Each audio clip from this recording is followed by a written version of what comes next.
عمرك حسيتي إنك مختلفة عن كل اللي حواليكي؟ صاحبتك بتعصب من كلمة وانتي باردة زي التلج، أختك بتخطط لكل دقيقة وانتي ماشية بالبركة، وجوزك بيفكر 100 مرة وانتي بتقرري في ثانية.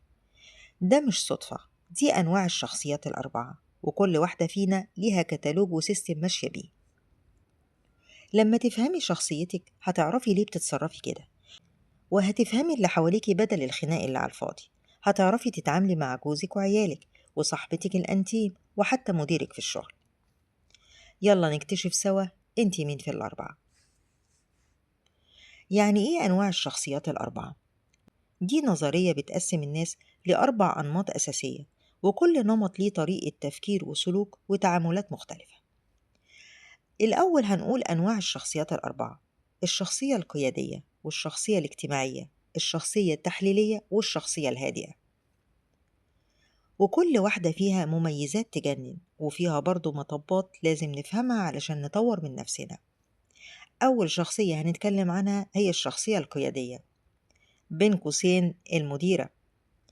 لو انتي بتحبي تقرري بسرعة وما بتحبيش حد أبدا يقولك هتعملي ايه، فأهلا بيكي في النادي. صفات الشخصية دي: قوية وواثقة في نفسها، بتشيل المسؤولية وما بتخافش، بتحب النظام وكل حاجة تبقى تحت سيطرتها، بتحب الإنجاز وبتكره جدا التأجيل، بتاخد قرارات بسرعة البرق وما بتحبش التردد ولا اللف والدوران. صاحبة الشخصية دي غالبا ناجحة جدا في البيت والشغل، بس المشكلة إنها ساعات بتنسى تعبر عن مشاعرها أو تسمع لغيرها بهدوء. التحديات اللي بتقابل الشخصية دي إنها بتتسرع في الحكم على الناس، خلقها ضيق وما بتعرفش تصبر، عايزة تتحكم في كل التفاصيل. نيجي للشخصية التانية، الشخصية الاجتماعية، بين قوسين الفراشة. لو بتحبي اللمة والرغي والحكاوي وبتتبسطي لما تشاركي مشاعرك وأفكارك، يبقى أنت فراشة رسمي. صفات الشخصية دي إيه؟ بتحب الناس والتواصل جدا، دمها خفيف ومتفائلة على طول، بتعمل صحاب في أي حتة تروحها، بتعرف تعبر عن مشاعرها بسهولة، وبتحب الأجواء اللي فيها مشاركة وهيصة. الشخصية دي هي اللي بتدي روح لأي مكان تدخله، ونقاط قوتها: بتبني علاقات في ثانية، بتأثر في الناس بكلمة، بتنشر طاقة إيجابية رهيبة وواضحة وما بتخبيش اللي جواها. لكن التحديات اللي بتقابلها: بتتشتت بسهولة جدا، وبتكره الروتين وبتزهق بسرعة، وقراراتها أغلبها عاطفية وبقلبها بس. نيجي للشخصية التالتة، الشخصية التحليلية، بين قوسين المحققة. لو بتحبي التفاصيل وبتفكري مليون مرة قبل أي قرار ولازم تجمعي معلومات قبل ما تحكمي، يبقى أنت الشخصية دي. صفات الشخصية دي: دقيقة وبتاخد بالها من أصغر تفصيلة، بتفكر بعمق قبل ما تفتح بقها، منطقية جدا وبتكره العشوائية، بتحب التخطيط قبل كل حاجة.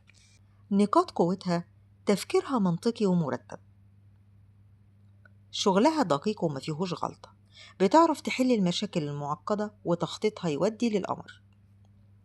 التحديات اللي بتقابلها: مترددة وبتاخد وقت طويل في القرار، دماغها ما بتبطلش تفكير 24 ساعة، بتتوتر لو حصل تغيير مفاجئ في الخطة بتاعتها.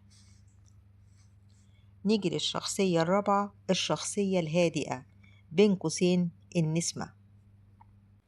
لو بتميلي للهدوء وبتكرهي الخناق والصوت العالي، لو بتحبي الاستقرار والروتين المريح، يبقى أنت زي النسمة.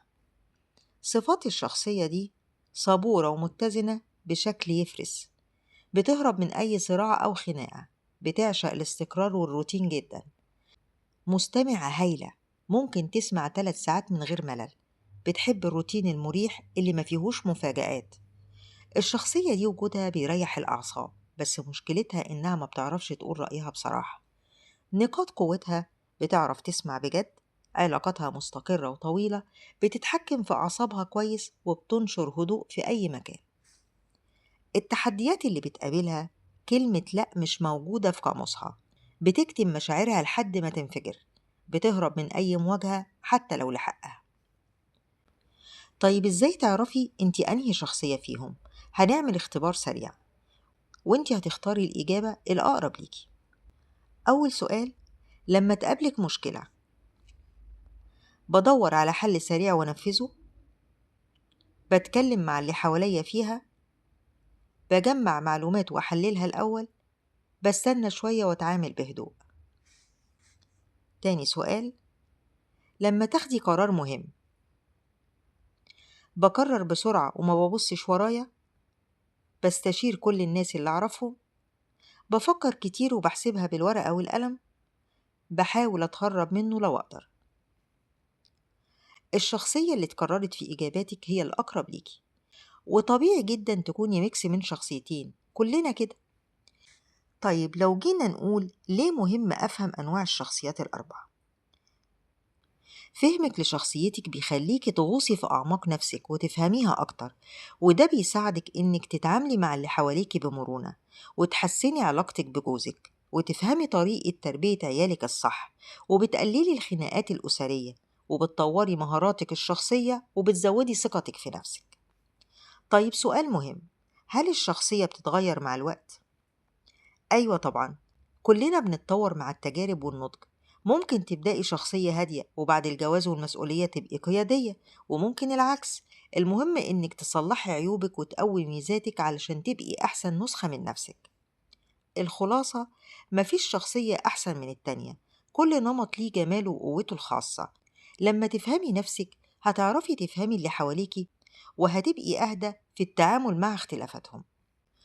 ودلوقتي جا دورك، بعد الاختبار وكل اللي قلنا ده، طلعتي أنهي شخصية؟ ومقتنعة بالنتيجة ولا شايفة نفسك حاجة تانية؟ اكتبيلي في الكومنتات انت طلعتي أنهي شخصية. أنا سيرة، أسيبكم في هدوء وسكينة. شكراً.